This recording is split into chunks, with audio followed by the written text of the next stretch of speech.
Selamat datang semuanya. Pada kesempatan kali ini kita akan membahas salah satu materi dalam mata kuliah Matematika 2A. Atau lebih tepatnya di sini kita akan membahas mengenai bab 9, mengenai barisan dan deret. Di sini kita akan berfokus pada subbab 9.3 sampai 9.5, yaitu mengenai deret positif dan deret ganti tanda. Pada video sebelumnya kita sudah membahas mengenai uji-uji untuk deret tak hingga. Salah satunya ada uji divergensi. Cuman dari uji divergensi sendiri, ada yang menghasilkan kesimpulan harus diuji lebih lanjut. Nah, untuk pengujian lebih lanjutnya nanti ada beberapa uji yang bisa kita pakai. Nah, di sini nanti bergantung bentuk deretnya. Nanti ada deret positif serta ada deret ganti tanda. Kita masuk ke deret positif terlebih dahulu. Bentuk umum dari suatu deret positif yaitu berupa sigma n dari 1 sampai infinite dari suatu AN, di mana AN di sini itu nanti harus selalu lebih besar dari 0 atau selalu positif. Nah, untuk uji deret positif nanti ada beberapa uji di sini. Yang pertama yaitu ada yang namanya uji integral. Nah, untuk menggunakan uji integral nanti ada beberapa syarat yang harus kita penuhi. Yang pertama di sini si fungsi AN ya, atau di sini si deretnya, dia itu harus selalu positif, jelas karena di sini merupakan deret positif. Yang kedua, di sini nanti AN-nya harus monoton, tak naik. Artinya bisa konstan atau monoton turun. Nah, jika dia sudah memenuhi kedua buah syarat ini, maka untuk uji integralnya bisa kita pakai. Dia jika ada sigma n dari 1 sampai infinite dari AN-nya, dia itu akan konvergen jika dan hanya jika integral dari 1 sampai infinite dari fx-nya dia konvergen. Karena dia bersifat jika dan hanya jika, artinya di sini kita tinggal hitung integral tak wajarnya kalau dia konvergen. Deretnya ikut konvergen. Jika dia integral tak wajarnya divergen, maka deretnya juga ikut divergen. Nah, ini ada uji yang pertama, uji integral. Yang kedua nanti ada uji di sini deret P. Nah, uji deret P di sini jika deretnya itu bentuknya sigma n dari 1 sampai infinite dari 1 per n pangkat P. Nah, dari sini kita akan menghasilkan kesimpulan jika P-nya lebih besar dari 1, maka deret tersebut akan konvergen. Namun jika P-nya lebih kecil sama dengan 1, maka deretnya akan divergen. Nah, biasanya ini dipakai untuk membantu pada pengujian yang selanjutnya. Nah, uji selanjutnya nanti ada uji banding. Nah, uji banding sendiri ada dua buah. Yang pertama ada uji banding biasa. Nah, uji banding biasa sendiri di sini nanti bentuk pernyataannya berupa, misalkan kita punya ada 0 kurang dari sama dengan AN, kurang dari sama dengan BN, di mana AN dan BN ini berasal dari si deretnya. Dengan N-nya di sini harus bilangan bulat lebih besar sama dengan 1. Nah, dari sini jika misalkan si sigma BN-nya konvergen, maka di sini sigma AN-nya akan ikut konvergen. Namun jika sigma AN-nya divergen, maka di sini sigma BN-nya dia ikut divergen. Jadi bergantung sama tujuan kita di sini. Jika tujuan kita mau membuktikan deret tersebut dia konvergen, maka posisikan deret tersebut sebagai AN di sini. Berarti kita nanti nyari BN yang menyesuaikan. Nah, jika kita mau menguji deretnya itu atau membuktikan deretnya itu divergen, maka posisikan deret tersebut sebagai BN. Nanti tinggal kita cari AN yang lebih kecil yang dimana dia divergen. Jadi nanti pemosisian si deret yang mau kita uji tergantung tujuan kita. Nah, yang keempat, di sini nanti ada uji banding limit. Nah, untuk uji banding limit, di sini pengujiannya itu dengan menggunakan limit. Sama seperti tadi, karena dia uji banding termasuk uji banding, maka kita membutuhkan bantuan deret yang lain. Nah, di sini nanti kita akan menghitung limit n menuju infinite dari AN per BN-nya. Dengan salah satu di sini AN atau BN-nya itu deret yang mau kita uji. Misalkan di sini ada AN-nya yang mau kita uji. Misalkan dia limitnya sama dengan L. Nah, jika L-nya di situ di antara 0 sampai infinite, maka di sini kesimpulannya itu sigma Bn dan sigma An-nya, dia itu akan sama-sama konvergen atau sama-sama divergen. Tergantung tadi si deret pengujinya. Tergantung Pn-nya di sini. Jika Pn-nya konvergen, maka A-nya ikut konvergen. Jika Pn-nya divergen, maka An-nya juga ikut divergen. Nah, namun jika L-nya nanti sama dengan 0, maka sigma Bn-nya itu di sini nanti cuma bisa, sigma An dan Bn-nya cuma bisa sama-sama konvergen. Terus bagaimana jika Bn-nya ternyata divergen dan menghasilkan nilai limitnya itu 0? Jika dia ternyata hasilnya 0 tapi Bn-nya divergen, maka uji banding limit ini gagal. Atau mau nggak mau kita pakai uji pengujian yang lain. Seperti itu. Nah, yang selanjutnya nanti ada uji rasio. Untuk uji rasio kita tidak membutuhkan deret yang lain, tinggal kita lihat dari soal yang mau kita uji. Nah, cara pengujiannya dengan menghitung limit juga, cuman di sini nanti limitnya itu adalah limit dari suatu AN plus 1 per AN, dengan AN dan AN plus 1-nya itu berasal dari deret yang mau kita uji tadi. Misalkan di sini sama dengan suatu row.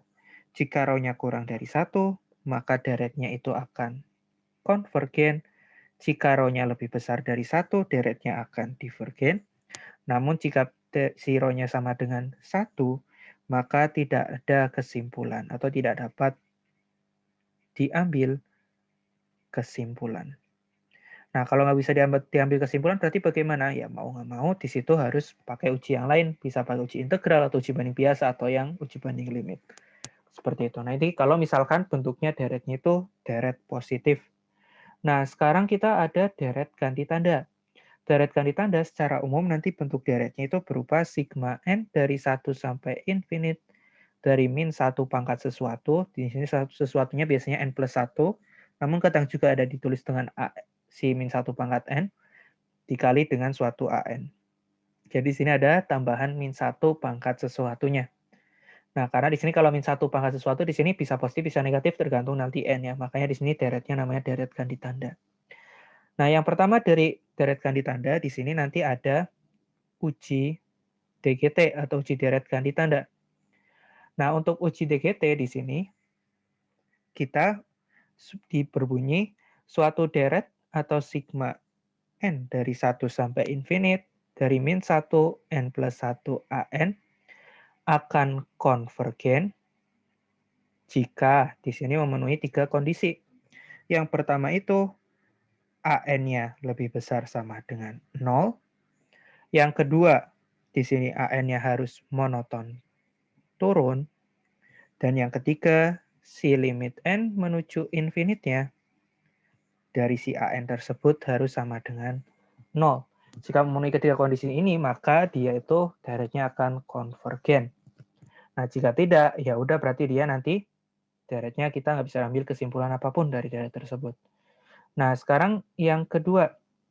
Di sini nanti ada yang namanya uji rasio mutlak. Nah, untuk uji rasio mutlak, di sini nanti kita pengujiannya dengan menguji limit n menuju infinite dari mutlak dari an plus 1 dibagi dengan mutlak an. Misalkan di sini sama dengannya rho. Jika rho-nya kurang dari 1, maka dia deretnya akan konvergen mutlak. Jika rho-nya lebih besar dari 1, maka dia akan divergen. Nah, atau misalkan dia rho-nya sama dengan 1, maka perlu pengujian lebih lanjut.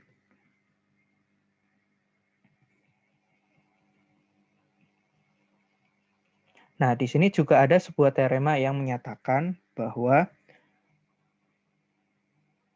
di sini apa sih sebenarnya yang konvergen mutlak ini, apa bedanya dengan konvergen biasa? Jadi untuk deret ganti tanda ini, dia ada 3 jenis nanti suatu deretnya.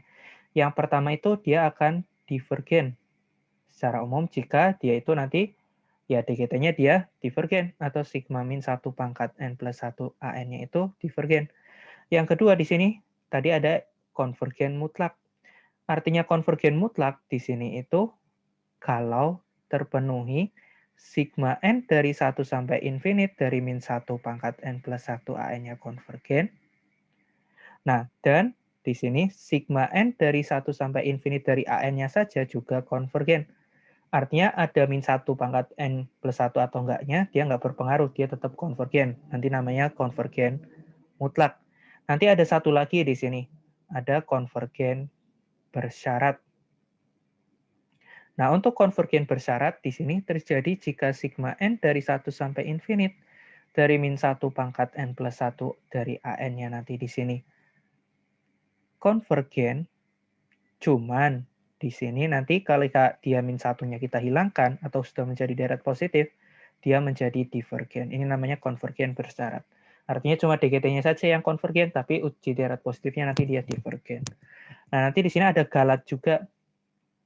Galat dari deret ganti tanda, di sini bisa kita cari S min Sn-nya mutlaknya dia kurang dari sama dengan AN plus 1. Artinya jika kita menghitung deret ganti tandanya cuma sampai suku ke-10, maka galatnya akan kurang dari sama dengan si suku ke-11-nya. Nah, namun jika deretnya deret positif, untuk deret positif di sini nanti untuk mencari galatnya dia tinggal dari uji integral. Jadi si galatnya atau di sini nanti simbolnya itu atau galat sajalah kita namain sebagai galat.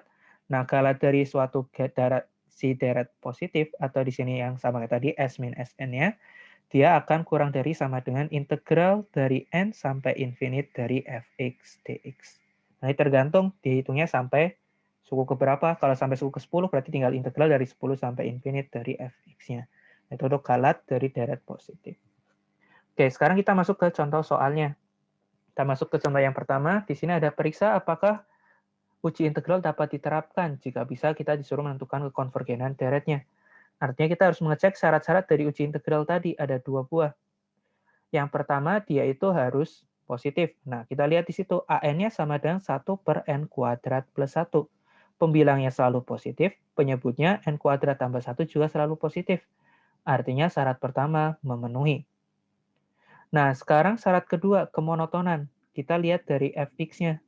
Jika fx-nya di situ ada 1 per x kuadrat plus 1, maka di sini nanti f aksen x-nya akan sama dengan di situ ada, itu kan sama saja dengan x kuadrat plus 1 pangkat min 1. Artinya kalau kita turunkan ada min dari x kuadrat plus 1 pangkatnya jadi min 2, dikali turunan dalamnya ada 2x atau sama dengan min 2x per x kuadrat plus 1 dikuadratkan. Yang bawah selalu positif. Yang atas untuk n lebih besar dari 1, atau x lebih besar dari 1, dia itu akan negatif. Negatif per positif artinya akan selalu negatif. Untuk tadi x-nya lebih besar sama dengan 1. Artinya AN-nya juga akan, karena di sini tadi negatif, berarti dia akan monoton turun. Karena fx yang monoton turun, maka AN-nya juga monoton turun. Nah, karena monoton turun berarti dia monoton tidak naik, artinya kedua buah syarat dari uji integral dia terpenuhi. Berarti uji integral dia itu dapat dilakukan. Nah, sekarang kita uji kekonvergenannya.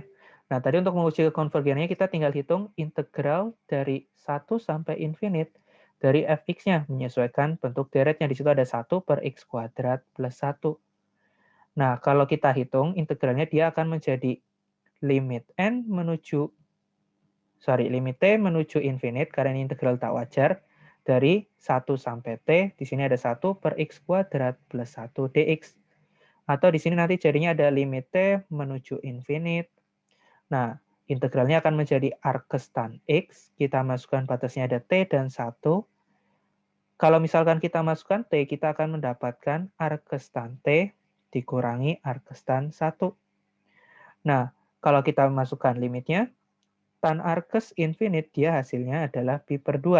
Tan yang nilainya infinite itu ketika 90 derajat. Tan arcus 1 di situ nanti ada pi per 4. Ketika 45 derajat atau hasilnya pi per 4.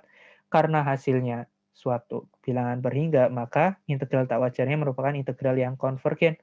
Akibatnya, nanti berdasarkan uji integral dapat kita simpulkan bahwa sigma n dari 1 sampai infinite dari 1 per n kuadrat plus 1 juga ikut konvergen. Karena menyesuaikan tadi integralnya. Nah, sekarang kalau yang B di sini. Kita lihat AN-nya. Yang atas positif, yang bawah di situ bisa positif, bisa negatif. Akibatnya, karena di sini tadi A1-nya aja, kita uji aja A1, di situ ada 1 per min 4. Nah, dia negatif. Akibatnya di sini karena syarat dari uji integral tidak memenuhi, berarti uji integral tidak dapat dilakukan. Ya sudah, berarti cukup sampai sini saja, karena kita suruh memeriksa doang tadi. Jika bisa, baru kita cek kekonvergenannya. Oke, sekarang kita masuk ke contoh yang 2. Di sini kita disuruh mencari galat dari suatu deret jika dihitung sampai suku ke-10. Kita lihat di sini deretnya itu deret positif, karena dia suku-sukunya selalu positif. Artinya galatnya atau S min S10-nya dia tadi kurang dari si integral dari 10 sampai infinite dari si fx-nya. Karena tadi cuma dihitung sampai suku ke-10 doang. Nah, tinggal kita masukkan fx-nya, di situ ada 1 per k akar k atau k pangkat 3 per 2, berarti nanti ada x pangkat 3 per 2 dx. Ini integral tak wajar, kita buat limitnya, ada limit t menuju infinite dari 10 sampai t, dari x pangkat min 3 per 2. Nah, hasil integralnya berapa di situ? Hasil integralnya di sini kita akan mendapatkan ada min 2 x pangkat min setengah. Tinggal kita masukkan t dan 10. Nah, dari sini kita akan mendapatkan min 2 per akar x. Nah, kalau kita masukkan batasnya, kita akan mendapatkan limit t menuju infinite dari min 2 per akar t, lalu dikurangi dengan min 2 per akar 10. Kalau dimasukkan infinite yang depan jadi 0, artinya yang belakang nanti jadinya tinggal 2 per akar 10. Nah, galatnya, maka di sini galatnya itu akan kurang dari sama dengan nilai ini. Itu jawaban untuk soal yang kedua ini. Sekarang ke soal yang ketiga, kita masuk ke uji banding biasa untuk menghitung atau menguji kekonvergenan deret yang ada di situ. Nah, untuk mengujinya bagaimana kita? Tadi kalau uji banding biasa, lihat dari tujuannya. Mau diuji menjadi konvergen atau divergen. Nah, cara paling mudah, jika ketemu bentuk deret yang bentuknya seperti ini, lihat selisih pangkatnya dari yang pembilang dan penyebutnya. Jika lebih besar dari 1, tujuan kita ke konvergen. Jika selisih pangkatnya kurang dari sama dengan 1, maka tujuannya ke divergen. Nah, karena di sini selisihnya pangkatnya 2, pangkat tertingginya, maka di sini kita ujinya tujuannya itu ke deret yang konvergen. Artinya kita cari deret yang lebih besar dari ini. Nah, kita lihat di sini dari AN-nya. AN-nya di situ ada N-1 per N pangkat 3 plus 2. Nah, karena tadi tujuannya ke konvergen, berarti ini kita posisikan sebagai AN dalam uji banding biasa. Kita cari yang lebih besar di situ. Nah, kita cari di situ yang lebih besar. Kalau min satunya kita hilangkan, dia hasilnya akan lebih besar sesuai dengan tujuan kita. Kenapa lebih besar? Ya, karena di sini lihat dari pembilangnya. Pembilang dari sisi kiri lebih kecil daripada pembilang sisi kanan. Artinya tandanya kurang dari. Nah, sekarang kalau plus 2-nya saya hilangkan, dia tandanya juga akan tetap kurang dari sama dengan. Kenapa? Karena di sini nanti penyebut dari yang sisi kiri lebih besar. Artinya kalau suatu pecahan penyebutnya lebih besar, dia akan lebih kecil. Di mana di sini sama dengan 1 per N kuadrat. Nah, kita sudah tahu nih, sigma N dari 1 sampai infinite dari 1 per N kuadrat ini deret P. Dengan P-nya lebih besar dari 1. Di mana bisa kita simpulkan kalau ini tuh konvergen. Akibatnya karena deret yang lebih besar konvergen, apalagi deret yang lebih kecil. Berarti di sini nanti berdasarkan uji banding biasa, dapat kita simpulkan sigma N dari 1 sampai infinite dari deret tersebut juga akan konvergen. Nah, kalau ternyata di sini kita menghilangkan angkanya tadi ternyata berubah tanda, ya berarti ujinya gagal. Mau nggak mau kita dengan cara yang lain. Seperti itu. Nah, kebetulan di sini dia berhasil terus karena dia selalu kurang dari sama dengan. Nah, jika tujuan kita akan membuktikan dia divergen, maka cari yang lebih besar di sini. Jangan sampai jadi kurang dari. Seperti itu. Nah, sekarang kalau yang selanjutnya di sini ada uji banding limit untuk menentukan kekonvergenan deret. Nah, untuk uji banding limit di sini sama seperti tadi. Untuk mencari pengujinya atau BN-nya dalam uji banding limit, kita lihat selisih pangkatnya. Selisih pangkatnya 2. Karena selisih pangkatnya 2, nanti kita pilih si sigma BN-nya itu adalah 1/n kuadrat. Jika selisihnya 3, ya berarti 1/n pangkat 3. Nah, kita dengan uji banding limit, kita hitung limit dari AN per BN-nya. Nah, AN-nya di situ yang mau kita uji ada N plus 1 per 2N pangkat 3 min N. BN-nya kita pilih tadi 1 per N kuadrat, karena selisih pangkatnya itu 2. Nah, ini salah satu ciri dari yang biasanya lebih mudah pakai uji banding limit. Jadi uji banding limit itu biasanya dipakai jika bentuk deret-nya itu berupa polinom per polinom. Karena tinggal lihat nanti selisih pangkatnya. Nah, kalau misalkan kita lihat di sini, ini bisa kita rubah menjadi dikali dengan N kuadrat. Karena 1 per 1 per N kuadrat, dia bisa berubah menjadi N kuadrat sebagai pengali. Atau ini sama saja dengan ada N pangkat 3 plus 1 per 2N pangkat 3 min N.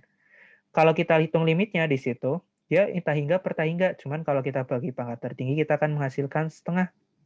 Di mana tadi berdasarkan uji banding limit, setengah itu ada di antara 0 dan infinite. Artinya N dan Pn-nya bisa sama-sama konvergen, bisa sama-sama divergen, tergantung tadi pengujinya. Nah, karena di sini tadi pengujinya adalah sigma seper N kuadrat, di mana ini deret P yang konvergen, maka berdasarkan uji banding limit, si sigma dari N plus 1 per 2N pangkat 3 min N juga konvergen. Ini berdasarkan uji banding limit. Nah, selanjutnya kita masuk ke uji rasio. Nah, uji rasio tadi caranya cukup mudah. Tinggal kita hitung limit N menuju infinite dari AN plus 1 per AN-nya. Nah, AN plus 1 itu apa sih? AN plus 1 ya AN yang ada dalam deretnya, kita ganti dengan N plus 1. Jadi nanti ada 3 pangkat N plus 1 per N plus 1 faktorial dibagi dengan AN. AN-nya di situ ada 3 pangkat N per N faktorial. Di mana di sini sama saja dengan limit N menuju infinite dari 3 pangkat N plus 1 per N plus 1 faktorial dikali dengan N faktorial per 3 pangkat N. Kita coba sederhanakan di sini. Kalau kita lihat, 3 pangkat N plus 1 bisa kita pecah jadi 3 pangkat N kali 3 pangkat 1. N plus 1 faktorial bisa kita pecah jadi N plus 1 dikali N faktorial. Dikali N faktorial per 3 pangkat N. Nah, N faktorialnya kecoret, 3 pangkat N-nya juga kecoret. Tinggal kita hitung limit N menuju infinite dari 3 per N plus 1. Jika kita masukkan infinite, hasilnya 0. Karena rho-nya sama dengan 0, di mana di situ rho-nya kurang dari 1, maka di sini berdasarkan uji rasio, kita dapat kesimpulan, karena tadi kurang dari 1, kalau kurang dari 1, maka dia kesimpulannya itu deretnya konvergen di sini. Jika lebih besar dari 1, dia baru nanti divergen. Oke, sekarang kita masuk ke deret ganti tanda, karena di sini ada min 1 pangkat N plus 1. Kita suruh menunjukkan bahwa deret ganti tanda berikut itu konvergen. Kemudian tentukan jumlah suku yang diperlukan agar galatnya itu kurang dari atau lebih kecil 0,01. Oke, di sini kita lihat. Ini bisa kita rubah jadi sigma N dari 1 sampai infinite dari min 1 pangkat N plus 1 dikali 1 per 2N min 1. Nah, kita pakai uji DGT di sini. Dengan AN-nya itu yang di sini. Tadi uji DGT kita cek ketiga syaratnya. Kita lihat dari AN-nya dulu. AN-nya tadi ada 1 per 2N min 1. Nah, syarat pertama dia harus positif. Kita lihat di sini. Ini akan selalu lebih besar dari 0. Jika N-nya lebih besar dari sama dengan 1. Di sini sesuai dengan si sigmanya. Ya sudah, berarti syarat pertama dia memenuhi karena dia selalu positif. Yang kedua dari kemonotonannya, kita lihat dari fx-nya di sini.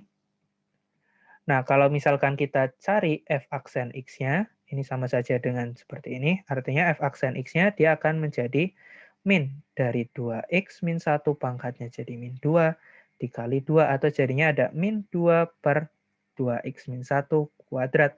Yang bawah selalu positif, yang atas selalu negatif. Karena selalu negatif maka dia monoton turun. Nah, artinya di sini AN-nya juga monoton turun. Nah, akibatnya di sini syarat kedua memenuhi.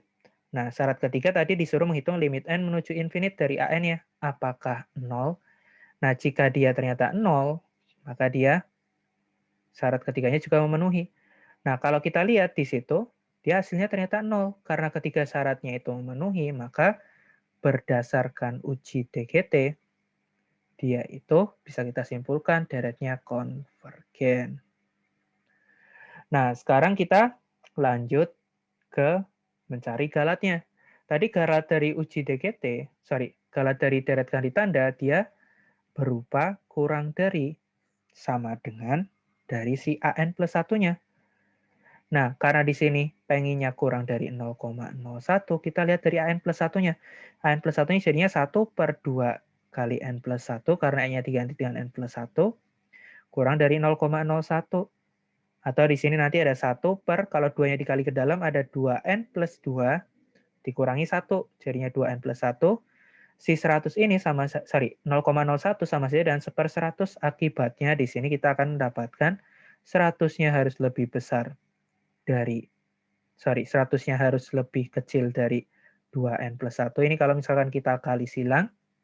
Nah, akibatnya di sini kita akan mendapatkan 2N lebih besar dari 99, atau N-nya harus lebih besar dari 49,5. Ya sudah, di sini berarti pilih aja N-nya di sini 50. Jadi perlu suku sebanyak 50 biar dia galatnya kurang dari 0,01. Tapi kalau misalkan lebih besar lagi, ya nggak masalah, karena tadi N-nya lebih besar, di sini nggak harus 50, berarti 51 pun masih lebih besar dari 49,5. Nah, sekarang kita yang kedua. Kita disuruh periksa deret berikut apakah dia konvergen mutlak, bersyarat, atau divergen. Oke, kita uji DGT dulu. Kalau uji DGT, di sini kita akan melihat dari AN-nya. AN-nya di situ ada N plus 1 per 2N kuadrat plus 1. Ini selalu positif untuk N-nya yang lebih besar sama dengan 1. Artinya syarat pertama memenuhi, sama seperti tadi. Nah, sekarang dari turunannya, atau dari kemonotonannya. Kita lihat di situ, si F aksennya itu jadinya bagaimana sih? F aksennya di sini nanti ada U aksen V. U aksennya 1, V-nya 2X kuadrat plus 1, dikurangi dengan UV aksen. U-nya di situ ada X plus 1, V aksennya di situ ada 4X. Per di sini nanti si 2X kuadrat plus 1 dikuadratkan. Nah, yang atas di situ ada 2X kuadrat plus 1 dikurangi 4X kuadrat. Di sini nanti ada min 4X per di sini nanti ada 2X kuadrat plus 1 dikuadratkan. Untuk yang atas bisa kita sederhanakan. Di situ menjadi min 2X kuadrat. Lalu di sini ada min 4X. Lalu di sini nanti plus 1 dibagi dengan 2X kuadrat plus 1.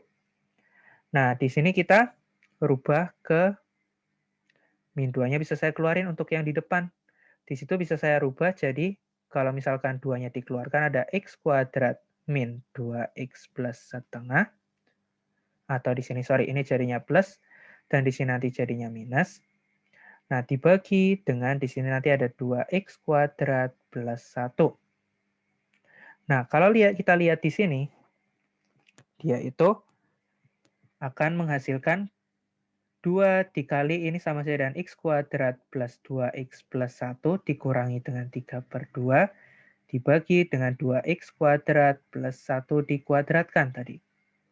Nah, dari sini dia bisa dirubah jadi min 2 dikali dengan X plus 1 kuadrat dikurangi dengan 3/2.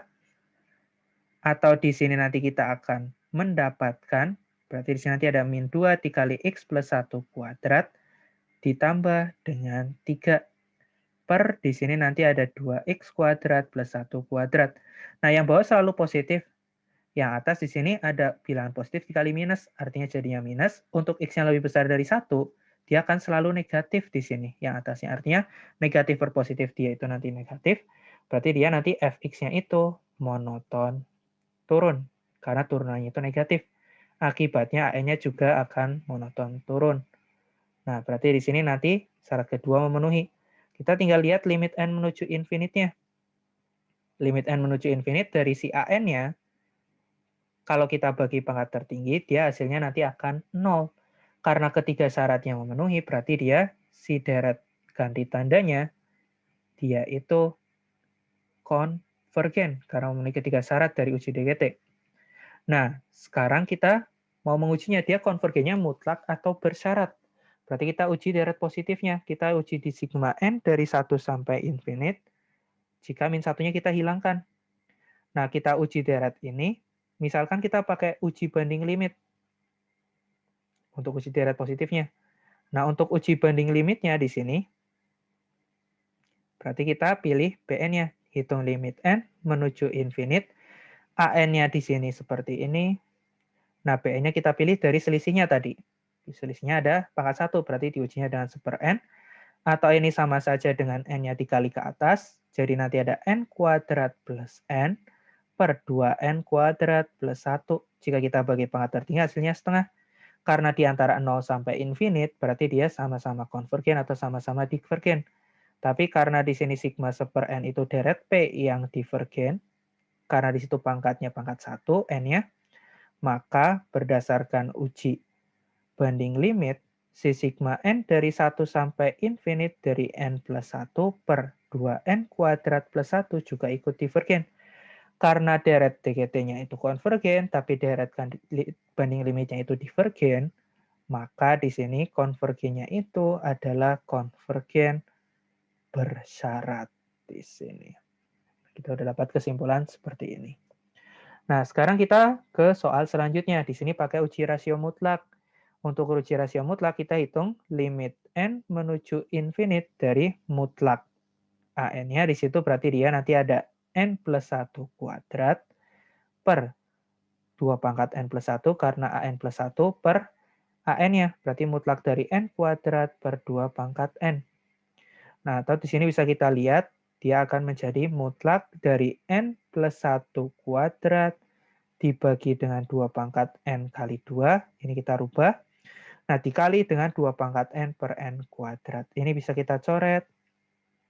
Nah, dari sini kita cukup menghitung limit n menuju infinite dari mutlak. Di sini ada n kuadrat ditambah 2n tambah 1. Ini kalau misalkan kuadratnya kita pecah per 2n kuadrat. Kalau kita bagi pangkat tertinggi, dia hasilnya akan setengah. Nah, karena di sini rho-nya kurang dari si rho-nya sama dengan setengah yang kurang dari 1, maka dapat kita simpulkan kalau deretnya tersebut merupakan deret yang konvergen mutlak. Karena di situ rho-nya kurang dari 1. Nah, demikian tadi penjelasan dari saya untuk subbab 9.3 sampai 9.5. Sekian, terima kasih, semoga bermanfaat.